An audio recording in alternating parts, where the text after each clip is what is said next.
Muling itinalaga si late 1st District Representative Ferdinand Martin Romualdez bilang House Speaker sa ika-20 Kongreso.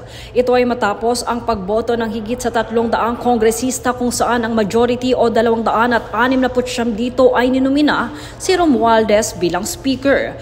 Ayon pa sa isa sa mga nagdomina na si Quezon 2nd District Representative David J.J. Suarez, napatunayan niya na maayos ang pamumuno sa nagdaang Kongreso. Samantala, 34 naman rito ay nag-abstain.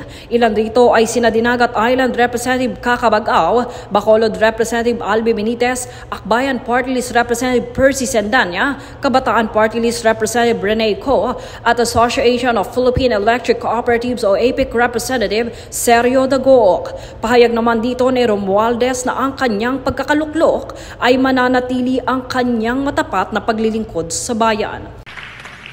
And as your Speaker, I will be here, not just to preside, but to protect. Nilinaw din niyang bagamat nirerespeto nila ang desisyon ng Korte Suprema, patuloy pa rin nilang isusulong ang pananagutan sa pamamagitan ng impeachment.